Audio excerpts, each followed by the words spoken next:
ketahuan di situ laporannya tanggal ini jam sekian, kontak ke Saudi Arabia, durasinya sekian lama, kena hampir 500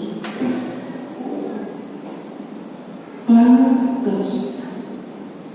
Kok tagihannya sangat terinspirasi. Ini catatan buatan sampai detik-detik kita berdua lengkap dengan pahala, lengkap dengan bayaran.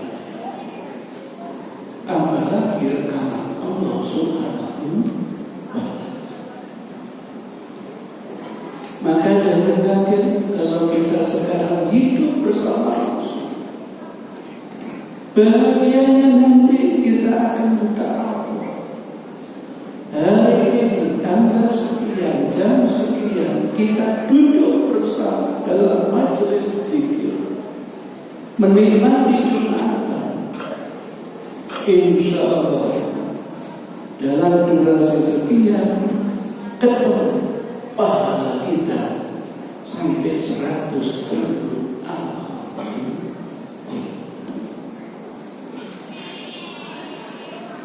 Zaman Nabi juga begitu, tapi ternyata di jam yang sama, detik yang sama, teman kita malah menang. Padahal itu datang ke Masjid Nabawi.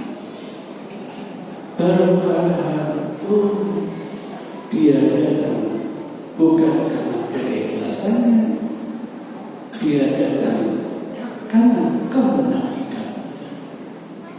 Dia tidak mendapatkan pahala, malah mendapatkan dosa riaknya, dosa sum'ahnya, dan lain sebagainya. Kalau kita yakin detailnya catatan seperti itu, maka jangan kaget, kita harus menjadi orang yang pandai-pandai introspeksi, mawas diri. Sering-sering kita melaksanakan muhasabah, menghitung-hitung, apalagi tutup tahun biasanya kita berlaku. Kira-kira selama 1 tahun ini nilai positif saya mendapat pahala berapa? Dan kira-kira selama 1 tahun ini, tutup tahun ini, dosa saya kira-kira berapa? Umar bin Khattab memberi nasihat kepada kita, hasibu anfusakum qabla an tuhasab. Hitung-hitunglah amalan kita masing-masing sebelum pasti kita nanti akan dihitung oleh Allah Subhanahu wa ta'ala. Berbahagia yang mengadakan tadabbur, berbahagia yang mengadakan dari muhasabah. Saya yakin setiap kita pasti ingin ke depan harus lebih baik. Jika hari-hari kemarin masih banyak amalan kita yang bernilai negatif, kapan saatnya amalan-amalan yang negatif itu bisa ditutupi dengan amalan-amalan yang positif. Innal hasanat yudhibna sayyi'at. Yang dikhawatirkan oleh Rasul, kita nanti setelah dihisab oleh Allah, ternyata kita termasuk orang yang bangkrut di sisi Allah Subhanahu wa ta'ala. Bukan karena kita kurang amal solehnya, tidak. Digambarkan oleh Rasul kita adalah hamba yang taat ibadah, banyak sholat, iya. puasa aja sehingga Rasul dahulu di saat muhasabah nanti atadruna mal muflis, tahu nggak siapa di antara kita nanti yang menyandang predikat bangga dari kata fulus, berduit, muflis, tidak berduit. Sahabat, kodratnya manusia biasa yang jauh sesuai dengan kemampuannya. Al-muflisu fina ya Rasulullah, man la dinar wa la dirham. Orang yang bangkrut itu di antara kami ya Rasul, yang tidak pegang uang dinar, tidak punya uang dirham. Dalam bahasa kita tempo dulu, tidak punya uang kedek, tidak punya uang kelek, tidak punya uang sen. Dan sebentar lagi istilah-istilah itu akan kita nikmati lagi. Uang kita yang benar nanti kehilangan. Jadi lagi-lagi kembali ke sen. Ada kedek lagi, ada kelek. Kalau zaman dulu ada istilah orang yang tidak punya uang sudah pamesum katanya. Oh, di tingkat atas orang yang tidak punya satu kain di sana. Itulah yang Rasul, orang yang bangkrut di antara kami. Hebatnya Rasulullah, walaupun jawaban kita ini tidak tepat, tidak pernah Rasul mengatakan salah, bukan lagi. Tapi Rasul memberikan jalan yang lebih baik. Sebenarnya saudara-saudaraku, ada orang yang lebih bangkrut dari yang kalian pikirkan itu. Dia ternyata adalah hamba yang beramal soleh. Dia ternyata banyak sekali ibadahnya, tapi tetap dia adalah bangkrut di sisi Allah Subhanahu wa Ta'ala. Seperti apa gambarannya? Saya sampaikan pada khutbah yang kedua.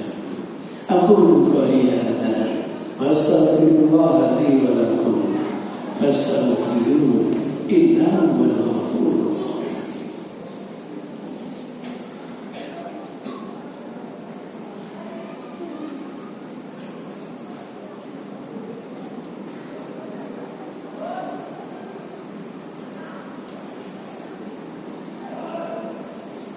Innal hamdalillah nahmaduhu wa nasta'inuhu wa nastaghfiruh wa na'udzu billahi min shururi anfusina wa min sayyiati a'malina. Man yahdihillahu fala mudilla lahu wa man yudlil fala hadiya lahu. Amma ba'du. Dawuh Nabi, al-muflisu fina, orang yang menyandang predikat bangkrut dari kalangan kita, kata Rasul, man ya'ti yaumal qiyamah, adalah kita-kita yang nanti kembali di hari akhirat dari Allah bisolatin, dengan banyaknya pahala sholat. Ini wujud hamba Allah yang bagus. Wa zakatin, kita nanti kembali kepada Allah dengan limpahan pahala zakat. Wa siyamin, bahkan kita ini memiliki banyak pahala dari puasa kita.